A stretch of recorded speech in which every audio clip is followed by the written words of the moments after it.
बिस्मिल्लाहिर्रहमानिर्रहीम। अस्सलाम वालेकुम। कैसे हैं बच्चों? ठीक हैं सब लोग? अच्छा बेटा, हम फिज़ियोलॉजी में पढ़ रहे हैं, मसल पढ़ रहे हैं। मसल की हमने कॉन्ट्रैक्शन जो है उसको देखा है।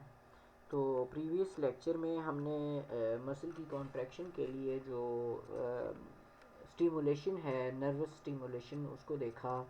फिर हमने देखा कि किस तरह से जो है मसल की कॉन्ट्रैक्शन होती है, क्या क्या मैकेनिज़्म है जो है न्यूरोमस्कुलर स्टिमुलेशन के लिए।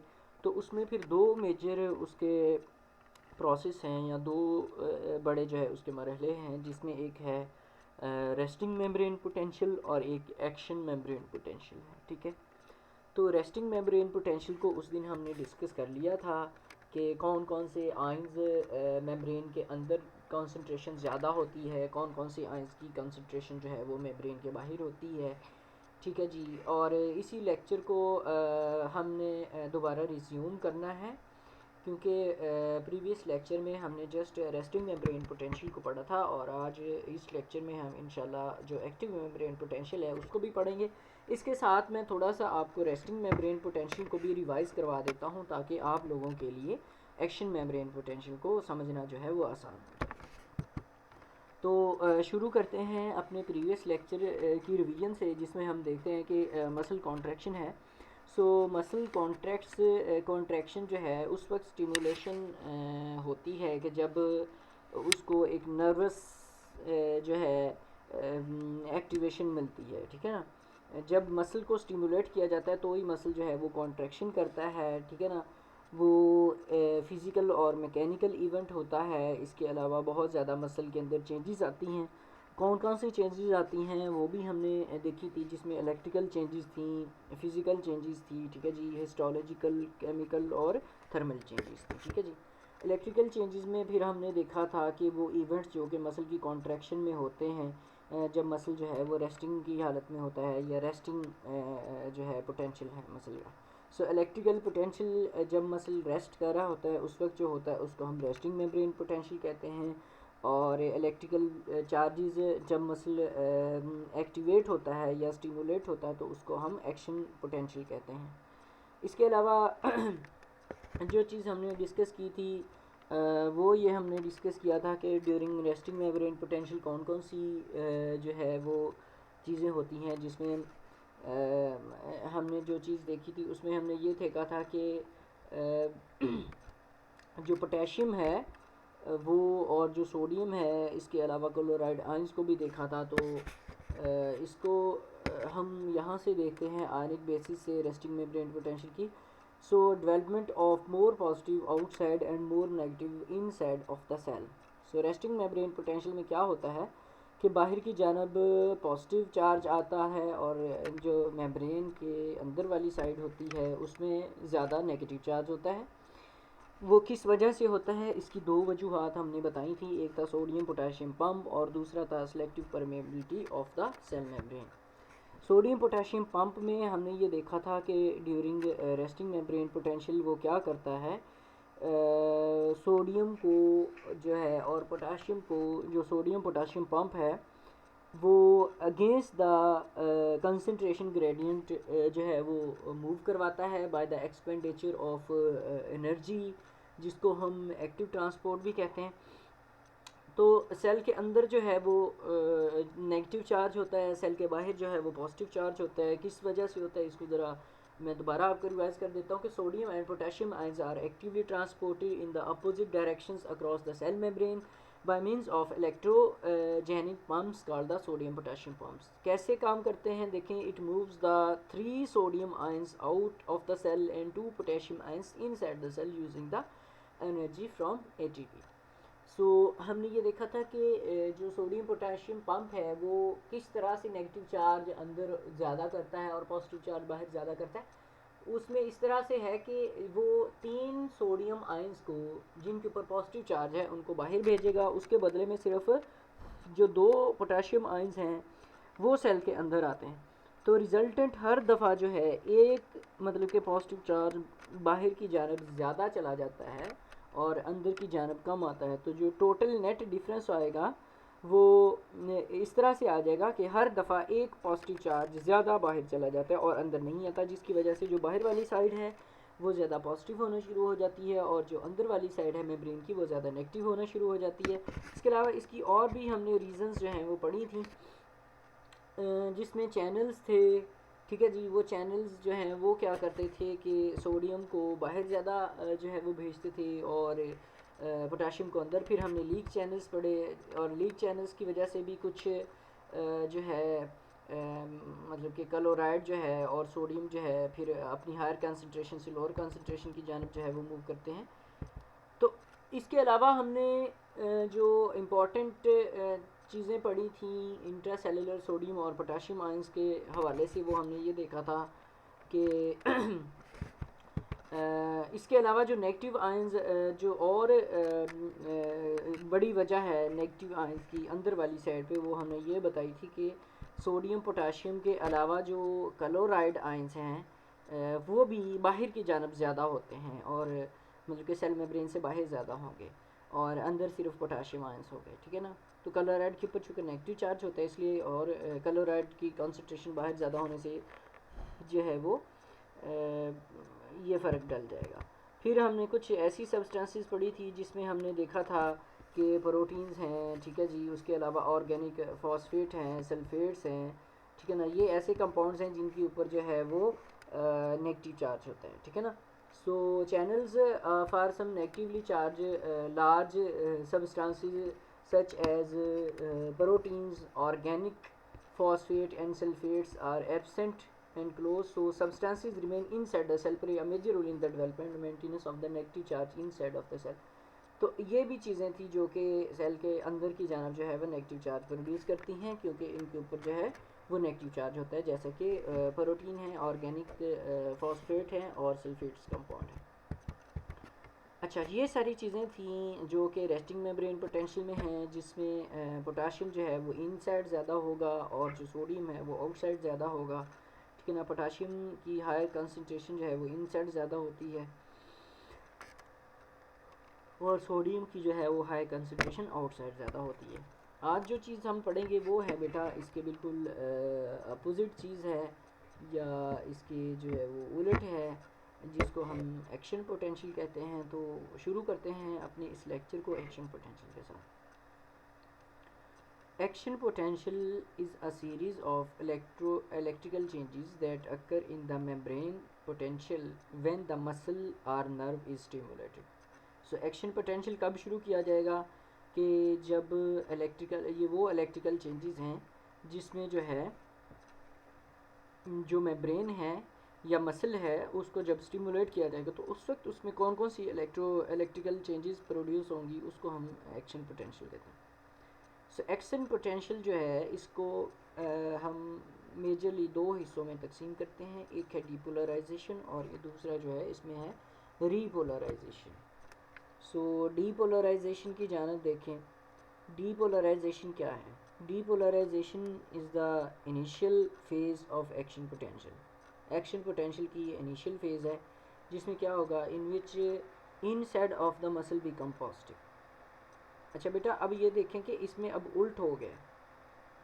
अब एक्शन पोटेंशियल में जो है वो इनसाइड ऑफ द मसल ज़्यादा पॉजिटिव होगी और आउटसाइड जो है वो नेगेटिव हो जाएगी। जबकि रेस्टिंग मेम्ब्रेन पोटेंशियल में हमने क्या देखा था कि इनसाइड जो है वो ज़्यादा नेगेटिव थी और आउटसाइड जो थी वो ज़्यादा पॉजिटिव। तो इट मीन्स दैट कि जो एक्शन पोटेंशियल है वो टोटली अपोजिट है रेस्टिंग पोटेंशियल के। ठीक है ना। देखिए रेस्टिंग पोटेंशियल के जो एक्शन पोटेंशियल है वो टोटली अपोजिट हो जाता है। सो इसमें देखें रीपोलराइजेशन क्या है। सबसे पहले हम देखेंगे कि डीपोलराइजेशन क्या है। देखें, depolarization is the initial phase of the action potential in which inside of the muscle become positive. Muscle का जो अंदर वाला हिस्सा है वो पॉजिटिव हो जाता है और बाहर वाला हिस्सा जो है वो नेगेटिव हो जाता है। That is the polarize state. इसको फिर हम पोलराइज स्टेट कहते हैं। Resting membrane potential is abolished resting depolarization. Okay, so उसके बाद आ जाती है रीपोलराइजेशन। तो रीपोलराइजेशन क्या है? Repolarization is the phase of action potential in which the muscle reverses back to the resting membrane potential. सो बेटा रेस्टिंग मेम्ब्रेन पोटेंशियल को हमने पहले पढ़ा था कि हम पोलराइजेशन कहते हैं या पोलराइज स्टेट कहते हैं। तो डीपोलराइजेशन स्टेट कौन सी होगी? डीपोलराइजेशन स्टेट जो है वो एक्शन पोटेंशियल की पहले वाली स्टेज है जिसमें मसल की इन साइड जो है वो पॉजिटिव हो जाती है और आउट साइड जो है वो नेगेटिव हो जाती है। और इसके साथ ही दोबारा फिर रीपोलराइजेशन हो जाएगी जो कि बिल्कुल ही रेस्टिंग मेम्ब्रेन पोटेंशियल की तरह है। बात को ज़रा समझने की कोशिश करें। एक है रेस्टिंग मेम्ब्रेन पोटेंशियल और दूसरा है एक्शन मेम्ब्रेन पोटेंशियल या action potential. Resting membrane potential में इनसाइड जो है वो नेगेटिव हो जाएगी बहुत ज़्यादा, आउटसाइड पॉजिटिव है, जो हमने पिछले लेक्चर में पढ़ा था। आज हम पढ़ें action potential. Action potential major दो हिस्सों के अंदर मुश्तमिल होता है, जिसमें एक हिस्सा जो है वो है डीपोलराइजेशन और दूसरा हिस्सा है रीपोलराइजेशन।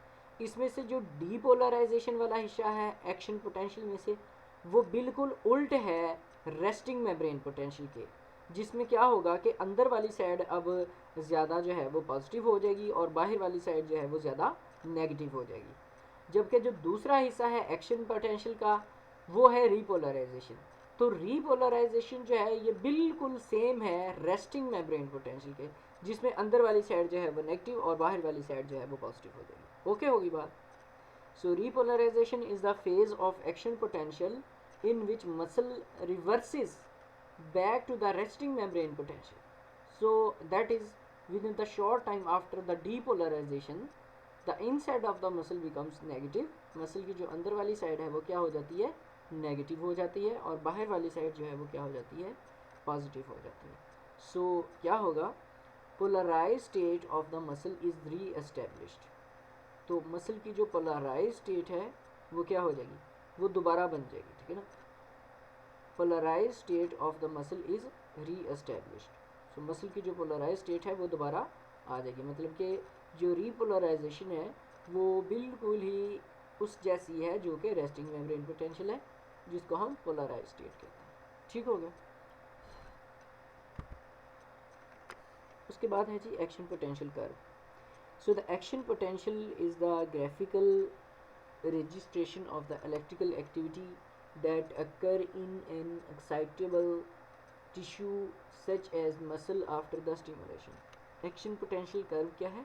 वो एक graphical registration है electrical activity की, जो उस वक्त होती है excitable tissue के अंदर जब कि मसल जो है उसको स्टिमुलेट किया जाता है। तो इसमें फिर मेजर तीन हिस्से होते हैं एक्शन पोटेंशियल में। एक बेटा लेटेंट पीरियड है, दूसरा है डीपोलराइजेशन और तीसरा है रीपोलराइजेशन।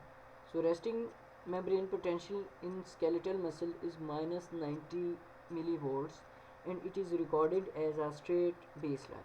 तो इसको हम स्ट्रेट बेस लाइन की सूरत में जो है वो देखते हैं। यहाँ पर आप देख सकते हैं, ये देखें, ये है सेल बॉडी, ये नोड ऑफ रेनवेयर है जहाँ पर माइलिन शीट नहीं होती।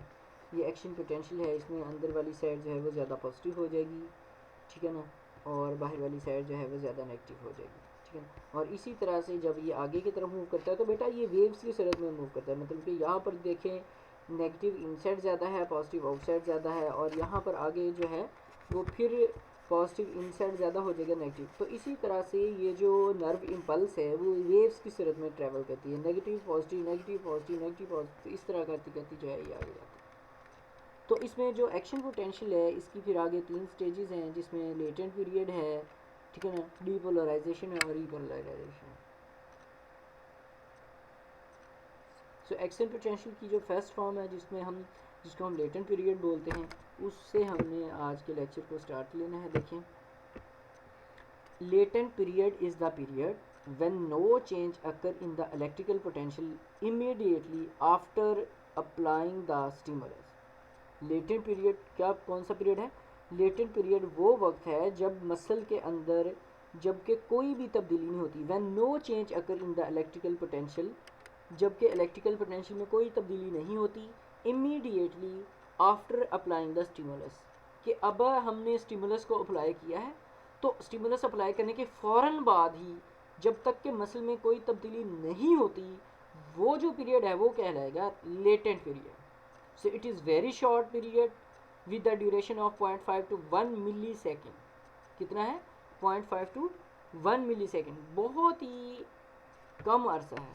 कि वैसे तो ये होना चाहिए था कि जब स्टिमुलस आता है तो मसल को रेस्टिंग मेम्ब्रेन पोटेंशियल से जो है वो एक्शन पोटेंशियल की जानब जो है वो जाना चाहिए था.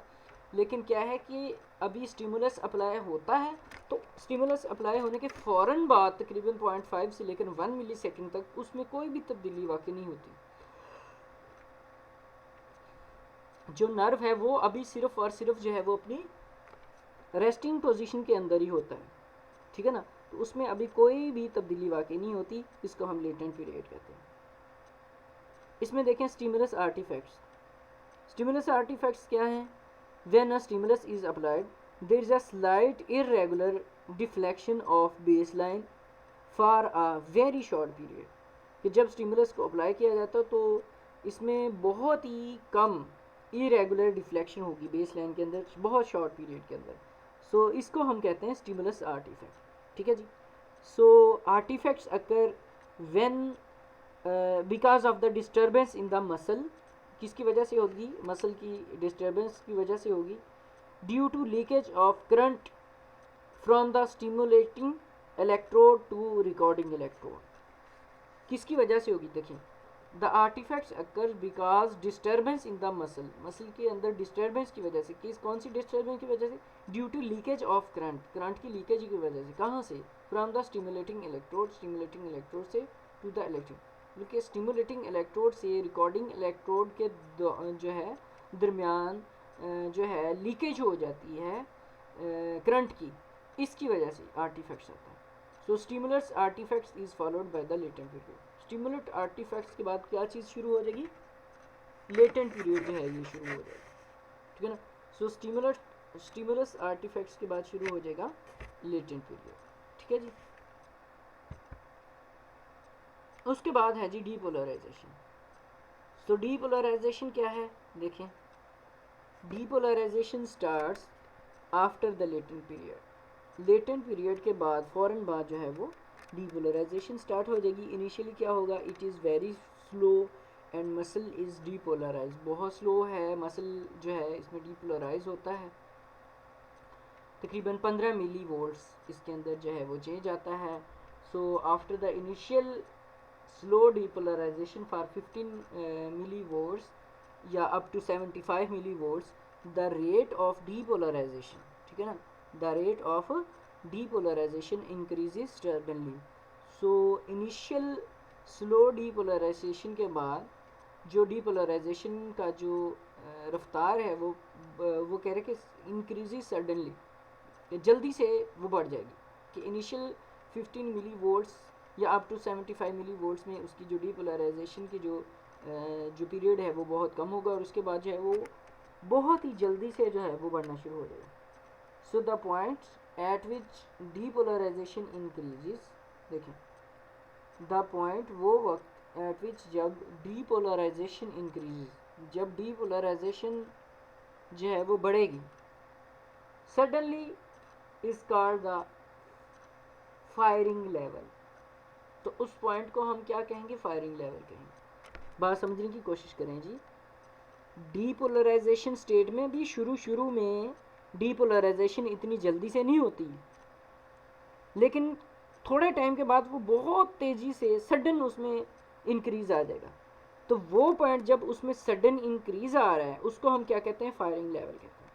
सो overshoot from firing level the curve reaches to isoelectric potential. So जो कर्व होगी वो आइसो इलेक्ट्रिक पोटेंशियल तक पहुँच रैपिडली, बहुत जल्दी से, एंड देन शूट्स अप, और उसके बाद ओवर शूट कर जाएगी beyond the zero potential.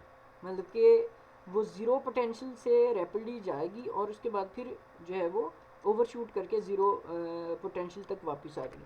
So iso electric base उसको कहते हैं. तो उसमें अप टू 55 मिली वोल्ट्स जो है उसमें होते हैं और उसको फिर हम ओवर शूट करते हैं. ठीक हो गया. अब उसके बाद क्या होगा? रीपोलराइजेशन है. रीपोलराइजेशन क्या है? अब दोबारा ये रेस्टिंग मेम्ब्रेन पोटेंशियल की तरह ही है.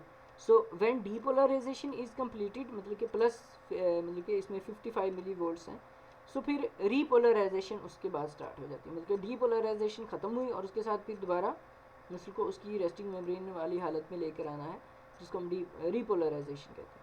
सो initial repolarization occurs rapidly and then it is slow. अब जो ज़रा इसमें फ़र्क देखें, जो डीपोलराइजेशन थी वो शुरू में स्लो थी और फिर यकदम तेज़ हो गई थी, जिसको हम जो है वो फायरिंग लेवल कह रहे थे. लेकिन जो रीपोलराइजेशन है ये शुरू में तेज़ होगी और बाद में स्लो होगी, तो ये दोनों में फ़र्क है. डीपोलराइजेशन शुरू में स्लो और बाद में तेज़, जबकि रीपोलराइजेशन शुरू में तेज़ और बाद में स्लो होगी. ठीक हो गया. उसके बाद देखें spike potential. Rapid raise in the depolarization and the rapid fall in repolarization. Rapid raise in depolarization and rapid fall in repolarization are together called the spikes potential. It lasts for 0.4 millisecond. वे बहुत जल्दी से depolarisation में का बढ़ना और repolarisation का कम होना, उसको हम क्या कहते हैं, स्पाइक पोटेंशियल पीरियड कहते हैं, और ये तकरीबन 0.4 मिली सेकेंड्स तक रहते हैं. सो आफ्टर डीपोलराइजेशन और नेगेटिव आफ्टर पोटेंशियल. अच्छा जी. So rapid fall in repolarization is followed by the slow repolarization. ठीक है ना. डीपोलराइजेशन का जो रैपिड फॉल है, इसके बाद स्लो रीपोलराइजेशन जो है वो स्टार्ट हो जाएगी. It is called after depolarization. इसको हम क्या कहते हैं, आफ्टर डीपोलराइजेशन या फिर नेगेटिव आफ्टर पोटेंशियल इसको कहते हैं. तो इसका ड्यूरेशन क्या है, 2 से 4 मिली सेकेंड है. आफ्टर हाइपरपोलराइजेशन के बाद क्या होगा, या पॉजिटिव आफ्टर द पोटेंशियल, ठीक है ना, ये होगी. So after reaching the level of -90 millivolts it becomes more negative. तो ये -90 मिली वोल्ट तक पहुंचने के बाद ये बहुत ज़्यादा नेगेटिव हो जाती है, बियॉन्ड द रेस्टिंग लेवल.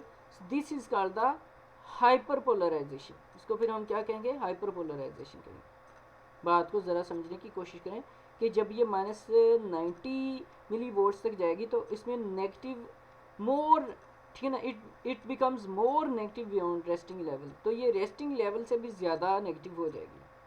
मतलब कि रेस्टिंग मेम्ब्रेन पोटेंशियल अंदर से ज़्यादा नेगेटिव होती है ना, लेकिन ये उससे भी ज़्यादा नेगेटिव हो जाएगी. मतलब कि रेस्टिंग मेम्ब्रेन पोटेंशियल अंदर से नेगेटिव कितनी होती है, -70 होती है, लेकिन ये -90, तो ये उससे भी ज़्यादा नेगेटिव हो जाएगी. इसको फिर क्या कहते हैं, हाइपरपोलराइजेशन या फिर positive after potential. So this last for 50 milliseconds. After this the normal resting membrane potential is restored slowly. ये ज़रा आप देखें, ये सोमा है, ये एक्सॉन आ जाएगा, एक्सॉन टर्मिनल है इसमें, ठीक है जी. तो इसके बाद ये देखें कि in response to signal the soma end of the axon becomes depolarize. जो सोमा वाला एंड है वो डीपोलराइज हो जाएगा. ये देखें, ये डीपोलराइज हो गया. डीपोलराइज कैसे हो गया, इसमें ये नेगेटिव पार्ट है और यहाँ पर अंदर वाली साइड जो है वो नेगेटिव हो जाएगी, बाहर वाली साइड जो है वो पॉजिटिव. लेकिन यहाँ पर डीपोलराइजेशन में क्या होगा कि अंदर वाली साइड पॉजिटिव हो जाएगी और बाहर वाली साइड नेगेटिव हो जाएगी. इतने हिस्से में अभी सिर्फ ये जो ग्रीन हिस्सा है ये सोमा वाला हिस्सा है, इसमें डीपोलराइजेशन हुई है. बेटा डीपोलराइजेशन क्या है कि जिसमें पॉजिटिव चार्ज अंदर ज़्यादा हो जाएगा. ठीक हो गया ना. अभी सिर्फ ग्रीन वाला हिस्सा है. और अगले हिस्से में देखें, the depolarization spreads down to the axon. वो फिर इस सोमा से एक्सॉन वाली साइड पे चला जाएगा. ये देखें, ये अब ग्रीन वाला हिस्सा आगे आ गया. ठीक है ना. सो meanwhile the first part of the membrane repolarizes because the sodium channels are inactivated and additional potassium channels have opened. The membrane cannot depolarize again. अब ज़रा इसको समझने की कोशिश करें. इसने मसल के साथ आपको ये मैंने तस्वीर दिखाई है, देखें ज़रा बेटा, बात को समझें. सबसे पहले स्टिमुलस आएगा तो जो सोमा वाला हिस्सा है, ये जो ग्रीन हिस्सा है, इसमें डीपोलराइजेशन हो जाएगी. डीपोलराइजेशन हम किसको कहते हैं कि जिसमें अंदर वाली साइड पे पॉजिटिव चार्ज आ जाता है. ओके होगी बात. ए वाला हिस्सा ख़त्म हो गया. अब क्या हो गया कि ये डीपोलराइजेशन उससे आगे चली जाएगी, ये एक्सॉन वाले हिस्से में चली जाएगी. ये ग्रीन वाला हिस्सा आगे चला गया, मतलब कि ये पॉजिटिव चार्ज अब यहाँ पर आ गया, यहाँ पर फिर ये पॉजिटिव चार्ज आ जाएगा. और जो पीछे वाला हिस्सा था, एक्सॉन वाला हिस्सा था, जो पहले पोलराइज हुआ था, ग्रीन हुआ था, अब ये दोबारा नीला हो गया है, अब ये दोबारा रीपोलराइज हो गया है। तो अब क्या होगा कि ये जो डीपोलराइजेशन वाली स्टेट थी ये आगे एक्सॉन की तरफ मूव कर गई है। ठीक हो गया ना, because sodium channels are inactivated and the additional potassium channels have open, so the membrane can not depolarize again. तो अब मेम्ब्रेन दोबारा डीपोलराइज नहीं हो सकती अभी। ठीक हो गया ना, वो पहले रीपोलराइज होगी, उसके बाद रेस्टिंग में जाएगी, फिर डीपोलराइज होगी। और तीसरे स्टेप में क्या होगा, the action potential continue to travel down to the axon. अब ये एक्शन पोटेंशियल कॉन्टीन्यूसली जो है वो एक्सॉन के थ्रू ट्रेवल डाउन करेगा। तो फिर क्या होगा, अब ये ग्रीन वाला हिस्सा और आगे चला गया है, फर्ज करें एक्सॉन टर्मिनल पे आ गया है, तो यहाँ पर अब डीपोलराइजेशन है, यहाँ पर रीपोलराइजेशन हो जाएगी, और ये दोबारा फिर अपनी असली हालत जो कि रेस्टिंग वाली हालत थी वहाँ पर पहुँचेगा। सो जो नर्व इम्पल्स है वो फिर 3 तरह से ट्रैवल करती है। रेस्टिंग हालत जिसको हम पोलराइज्ड हालत कहते हैं, उसके बाद डीपोलराइज्ड हालत है, फिर रीपोलराइज्ड हालत है जो कि बिल्कुल वैसी होती है जो कि रेस्टिंग हालत है। सो डीपोलराइजेशन, रीपोलराइजेशन और रेस्टिंग। सो इसी तरह से ये देखें, पॉजिटिव पॉजिटिव यहाँ पर थे, फिर पॉजिटिव पॉजिटिव आगे आगे, फिर पॉजिटिव पॉजिटिव आगे आगे, अब पीछे सारे नेगेटिव हो रहे हैं, मतलब कि दोबारा पोलराइजेशन हो रही है। ठीक हो गया ना। इसी तरह से ये है, ये देखें एम्पलीट्यूड है मिलीवोल्ट्स में, और इसी तरह से ये पहले लेटेंट पीरियड है। ठीक है जी, उसके बाद क्या हो जाएगा, ये डीपोलराइजेशन हो जाएगी, यहाँ से ये आपका फायरिंग लेवल है, ये ओवरशूट आ जाएगा, ये स्पाइक पोटेंशियल आ जाएगा, सबसे मैक्सिमम पोटेंशियल, फिर ये दोबारा आइसोइलेक्ट्रिक पे भी चले जाएंगे, फिर आगे डीपोलराइजेशन हो जाएगी, और यहाँ पर फिर हाइपर पोलराइजेशन हो जाएगी। भाई रीपोलराइजेशन में एक ऐसा भी पॉइंट आ जाता है जो कि हाइपर पोलराइजेशन कहलाता है, जिसमें वो जो करंट होगा अंदर की जाना नेगेटिव वो बहुत ज़्यादा हो जाएगा। मतलब कि वैसे नॉर्मली पोलराइजेशन में -70 होता है, इसमें -90 हो जाएगा। ठीक है ना। तो इस तरह से ये जो वेव्स की सूरत में जो है ये नर्व इम्पल्स जाते हैं। उसके बाद हमने डिस्कस करना है आज मोनोफेजिक, बाईफेजिक और compound action potential. Monophasic, biphasic और कंपाउंड एक्शन पोटेंशियल, इसको ज़रा हम देखते हैं। मोनोफेजिक एक्शन पोटेंशियल क्या है, देखें। Monophasic action potential is the series of electrical changes that occurs in stimulated muscle. तो ये क्या है, मोनोफेजिक एक्शन पोटेंशियल क्या है, सीरीज़ है इलेक्ट्रिकल पोटेंशियल की, जो कि जो of electrical changes that occur in stimulated muscle, जो कि स्टिमुलेटेड मसल्स के अंदर इलेक्ट्रिकल चेंजेस होती हैं, उसको हम मोनोफेजिक एक्शन पोटेंशियल कहेंगे। विच is recorded by the placing one electrode on its surface and the other inside, जिसको हम रिकॉर्ड किस तरह से करेंगे कि एक इलेक्ट्रोड सरफेस के ऊपर रखेंगे, दूसरा मसल के अंदर। It is characterize by the positive deflection, इसको हम किससे करेक्टराइज करते हैं, इसमें पॉजिटिव डिफ्लेक्शन होती है। The action potential in the muscle discussed above belong this. तो एक्शन पोटेंशियल जो है वो मोनोफेजिक एक्शन पोटेंशियल होता है। ठीक है ना। एक्शन पोटेंशियल कौन सा होता है, मोनोफेजिक एक्शन पोटेंशियल। फिर साहब biphasic action potential. Biphasic action potential क्या होगा, बाईफेजिक और डाईफेजिक, बाई और डाई, इसको दोनों ही नाम देते हैं। डाईफेजिक या biphasic action potential is the series of electrical changes, वो क्या है, सीरीज है इलेक्ट्रिकल चेंजेस की, इन स्टिमुलेटेड मसल्स, स्टिमुलेटेड मसल्स के अंदर या नर्व फाइबर्स के अंदर। ठीक हो गया ना, नर्व फाइबर के अंदर या स्टिमुलेटेड मसल्स के अंदर जो है वो क्या है, सीरीज है इलेक्ट्रिकल चेंजेस की, which is recorded by placing, जो कि कब रिकॉर्ड की जाती है, by placing both the recording electrodes. ठीक है ना, placing both recording electrodes on the surface of the muscle or nerve fibre. अब इसमें दोनों इलेक्ट्रोड्स कहाँ पर रखे जाएंगे, on the surface of the, जबकि मोनोफेजिक में क्या था, एक सरफेस के ऊपर इलेक्ट्रोड था और एक अंदर था। It is characterised bye positive deflection followed by the isoelectric pause and the negative deflection. तो इसमें क्या होगा, पहले पॉजिटिव डिफ्लेक्शन होगी, फिर आइसोइलेक्ट्रिक पॉज आएगा और उसके बाद नेगेटिव डिफ्लेक्शन। तीसरा है बेटा कंपाउंड एक्शन पोटेंशियल। तीसरी कौन सी चीज़ आ जाएगी, कंपाउंड एक्शन पोटेंशियल आ जाएगा। सो कंपाउंड एक्शन पोटेंशियल क्या है, कंपाउंड एक्शन पोटेंशियल या cap is algebraic summation of all the action potential produced by all the nerve fibre. देखिए अलजेब्रिक सम है, इसमें सारे एक्शन पोटेंशियल को हम जमा कर लें, so each nerve is made up of 1000 of axon, तो ज़ाहिर बात है एक नर्व किससे मिलती है, 1000 ऑफ एक्सॉन से मिलकर बनती है। सो हाइल स्टिमुलेटिंग द होल नर्व, जब हम पूरी नर्व को स्टिमुलेट करेंगे, the nerve fibres are activated and produce the action potential, तो नर्व फाइबर जो हैं वो एक्टिवेट हो जाएंगे और एक्शन पोटेंशियल प्रोड्यूस करेंगे। So the compound action potential is obtained, compound action potential हमें हासिल होगा, कब होगा, by recording all the action potential simultaneously, जब हम सारे के सारे एक्शन पोटेंशियल को सम कर लेंगे, जमा कर लेंगे, तो ये कहलाएगा कंपाउंड एक्शन पोटेंशियल। नेक्स्ट बेटा आ जाएगा ग्रेडिड पोटेंशियल।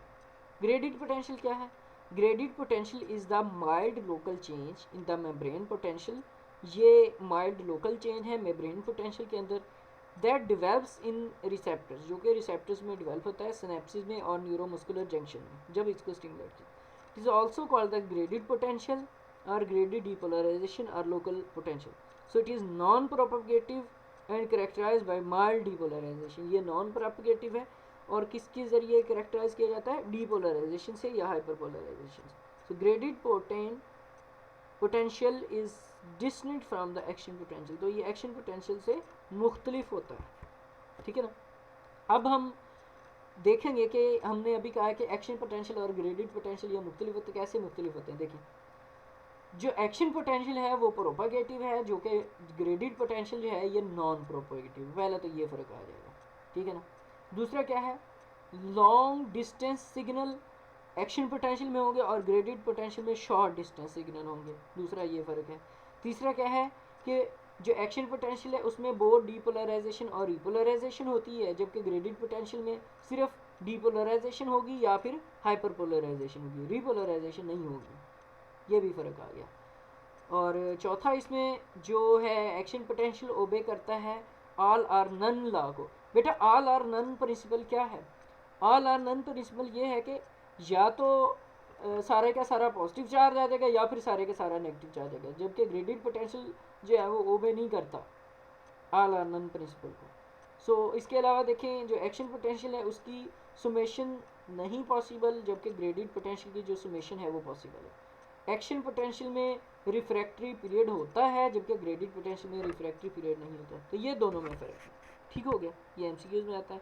इसके साथ ही हमारा ये लेक्चर ख़त्म हुआ बेटा, जिसको हमने दो हिस्सों में डिवाइड किया हुआ था। फर्स्ट हमारे लेक्चर में हमने रेस्टिंग मेम्ब्रेन पोटेंशियल को देखा है, इस लेक्चर में हमने एक्शन मेम्ब्रेन पोटेंशियल को देखा है, और इस लेक्चर में मैंने थोड़ा सा आपको रेस्टिंग मेम्ब्रेन पोटेंशियल इसलिए रिवाइज़ करवाया ताकि आप लोगों को इन दोनों का फ़र्क समझ आ जाए। अगर बेटा फिर भी आप लोगों को कन्फ्यूजन है तो फिर आप दोबारा इस लेक्चर को सुन सकते हैं ताकि आपको समझ आए, अगर फिर भी समझ नहीं आती तो आप मुझसे पूछ भी सकते हैं, ठीक है जी। थैंक यू सो मच, अल्लाह हाफिज़।